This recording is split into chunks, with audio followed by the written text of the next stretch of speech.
그런 면에서는 걱정하시는 뭐 신흥국 위기, 뭐 그다음에 시스템 위기, 금융 위기 이거에 대해서는 과거 어느 때보다 낮아져 있다고 저는 봅니다. 하지만 이런 국채 위기, 이런 선진국의 그 연기금들의 이런 갑작스러운 예상도 못한 이런 위기, 이거는 충분히 가능성이 있는 상황인 거죠. 얘가 시스템 위기로 갈 수 있느냐, 전이될 수 있느냐, 그렇지는 않죠. 아까 말씀드린 시스템 위기까지 가는 데는 상당한 두터운 선이 있어서 금방 타들어가진 않을 것 같아요.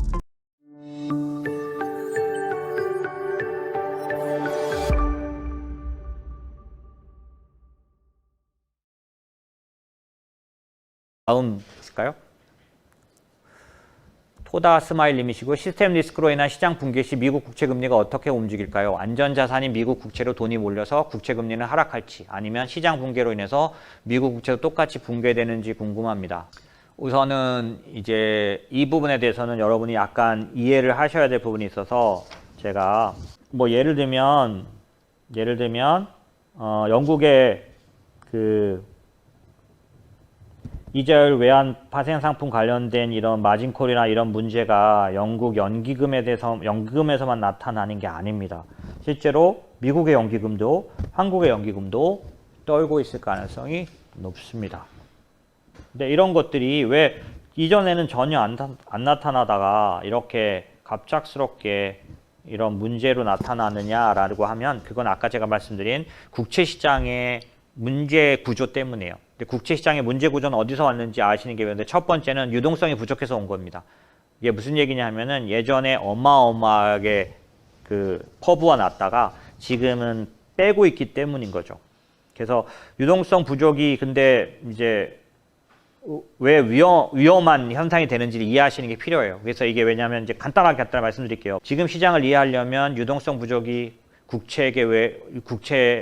유동성 부족이 왜 이런 위험한 아주 리스크한 문제가 되는지, 연준과 각국 중앙은행이 벌벌 떨면서 뭔가 이럴 정도로 왜 이런 일이 생긴지 이해하시는 게 필요한데, 국채 유동성이 부족하게 되면은 그 아까 제가 말씀드렸던 그 자산 가격 재평가가 일어납니다. 그래서 자산 시장이 붕괴돼요. 이게 뭐냐면은 그 미국 국채에 대한 어떤 부분 그 가격이나 이런 기능을 제대로 못하면 이 안전자산이라는 거에 개념이 깨져버려요. 지금 최근에 한 주 동안 한국이 그랬습니다. 한국 국채값이 그러니까 국채 가격은 떨어지는 거죠. 금리가 폭등하면서 안전자산 관련된 모든 것들이 허물어져 버린 거죠. 이렇게 될 경우는 달러화만 온전하고 나머지는 전부 다 자산 재평가가 일어나기 때문에 사실 금융시장 붕괴됩니다. 두 번째는 이렇게 될 경우에는 LDI라고 말하는 자산 부채, 그러니까 이자율 파생 상품이 다 동시적으로 위험에 노출됩니다. 왜냐하면 똑같은 상황이거든요.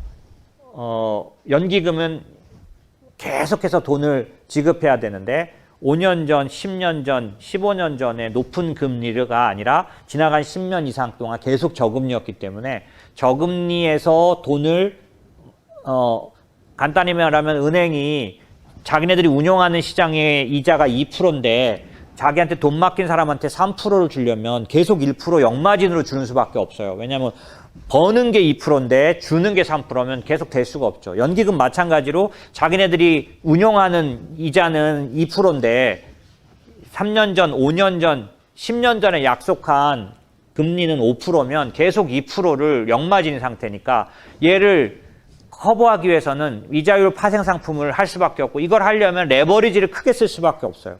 자기네들 1조 넣어놓고 1조만큼 만들면 효과가 안 나오죠. 왜냐하면 조금 넣고 레버리지를 써야 1%짜리를 갖고 3%를 막을 수 있을 거 아니에요.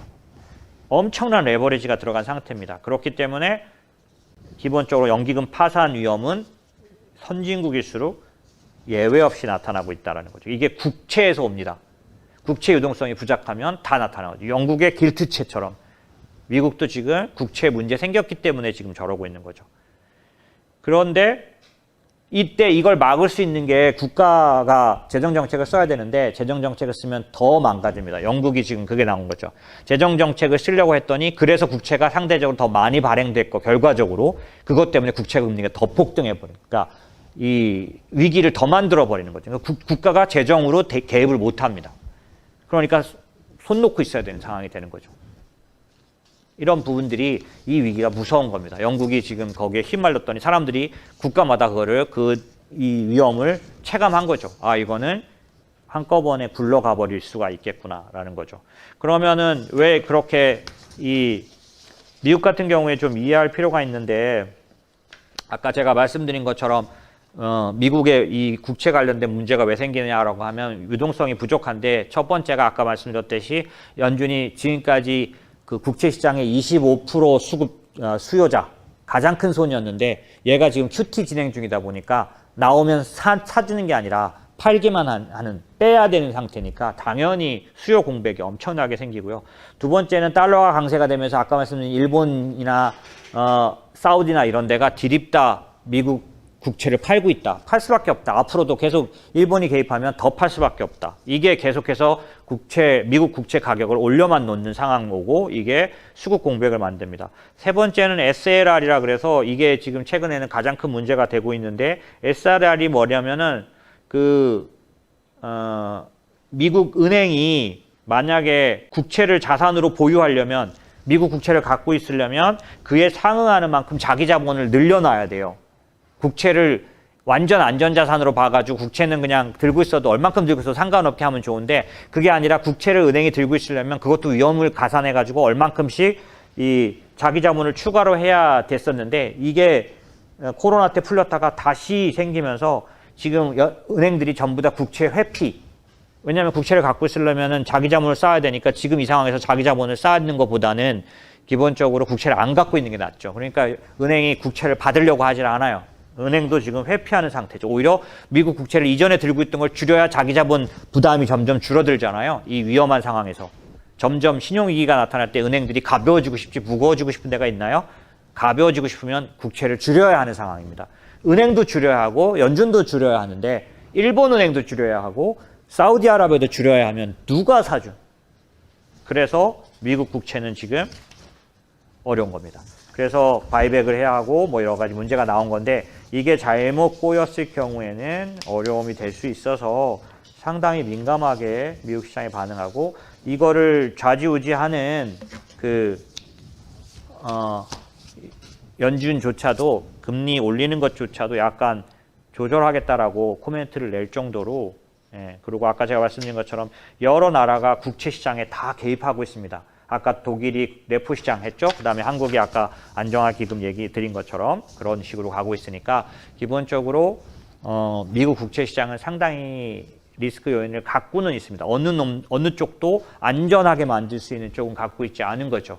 그러니까 질문 주신 것처럼 국채 금리가 하락할 수 있느냐, 안전자산으로 평가받아서 이제 그 시대는 아닌 거죠. 왜냐하면 얘를 팔아서 막아야 될 게 더 급하니까요.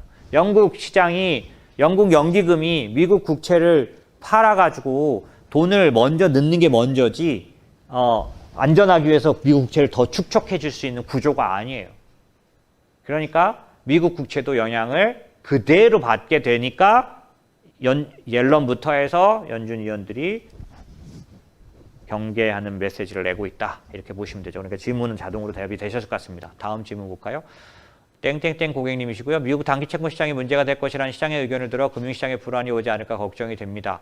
일부에서는 2019년과 같이 단기 시장에 불안이 나타나지만 그때와 다르게 연준이 인플레이션을 잡기 위해서 양적 긴축을 멈추지 못할 것이라는 전망이 있는데요. 대표님의 견해를 듣고 싶습니다. 맞습니다. 2019년도에는 전형적으로 제가 계속해서 이런 식으로 될 수 있다라고 말씀을 드려왔지만, 현재는 연준은 그럴 수 없다라고 명확하게 말하고 있는 상황이에요. 왜냐하면 그때는 인플레이션이 걱정이 없었는데 지금은 인플레이션 걱정이 있기 때문에 시장 불안이 좀 나타나더라도 그렇지 못할 거다라고, 왜냐하면 불과 한 주 전에 여러 연준위원들이 그렇게 말했어요. 금융시장에 다소 어려움은 있겠지만 참아내겠다, 내지는 미국만 보겠다, 뭐 여러 가지 얘기를 했었어요. 근데 지금 한 주 만에 해야 한다는 쪽이 3-4명 나타나고 있죠. 그 얘기인즉슨 상황 변화가 긴박해지고 있다는 얘기예요. 그래서 금융 불안은 올 수 있습니다. 하지만 전체적으로 봤을 때 이제 여러분이 따지셔야 되는 게 뭐냐면, 시스템 위기가 올 수 있느냐라는 부분에 있어서는, 시스템 위기에 관련해서는 지금이 예전에 어느 때보다도 안전합니다. 왜냐하면 레버리지를 많이 쓰지 않은 상태. 아까 연기금이 오히려 레버리지를 많이 써서 위기에 들어갔다고 말씀드렸잖아요. 반대로 우리가 알고 있는 국채 시장이 아니라 회사채, 그 다음에 이런 연기금 기관 투자자가 아니라 개인들은 오히려 레버리지를 금융위기 때보다 훨씬 덜 쓴 상태입니다. 그러니까 은행들도 훨씬 더 레버리지가 적은 상태예요. 그래서 금융위기, 그 시스템 위기로 가는 데 있어서는 은행, 그 다음에 개인 이런 쪽들은, 그 다음에 신흥국 다 예전보다는 안전합니다. 이게 완전히 안전하다는 뜻은 아니고 금융위기 때보다는 다 안전한 상태예요. 근데 반대로 어디요? 선진국, 국채 이런 쪽들이, 연기금, 그러니까 이런 데들이 더 위험한 상태. 왜? 국채의 유동성 부족에서 나온 거기 때문에. 이게 현금 위기이기 때문입니다. 그래서 나온 문제예요. 그래서 이거 완전히 성격이 달라요. 그런 면에서는 걱정하시는 뭐 신흥국 위기, 뭐 그 다음에 시스템 위기, 금융 위기 이거에 대해서는 과거 어느 때보다 낮아져 있다고 저는 봅니다. 하지만 이런 국채 위기, 이런 선진국의 그 연기금들의 이런 갑작스러운 예상도 못한 이런 위기, 이거는 충분히 가능성이 있는 상황인 거죠. 얘가 시스템 위기로 갈 수 있느냐, 전이될 수 있느냐, 그렇지는 않죠. 아까 말씀드린 시스템 위기까지 가는 데는 상당한 두터운 선이 있어서 금방 타들어가진 않을 것 같아요. 하지만 그렇다고 해서 이 문제가 안 터진다? 그거는 아니죠. 터질 수 있는 상황은 충분히 되어 있습니다. 지금 그거에 대한 대응책을 한국도 썼는데 안 먹혀서 최한기금이 다 발표했는데 그냥 직진해버렸죠. 그래서 그냥 한국의 그냥 채권들이 막 말할 수 없이 막 흔들리고 막 이러니까 할 수 없이 일요일 날 나와가지고 회의해가지고 50조 그냥 한 번에 그냥 터트린 거죠. 조금 오늘은 먹히는 거죠. 그래서 그런 식이 될 정도로 이거는 빨리 잡지 않으면 끄지 못하는 상태까지 가요. 근데 이게 시스템 위기까지 가지는 않을지라도 연준은 그냥 넉다운 될 겁니다. 그럴 수 있는 부분들이 있어서 제가 지금 말씀드린 것처럼 그렇게 이해해 주시면 돼요.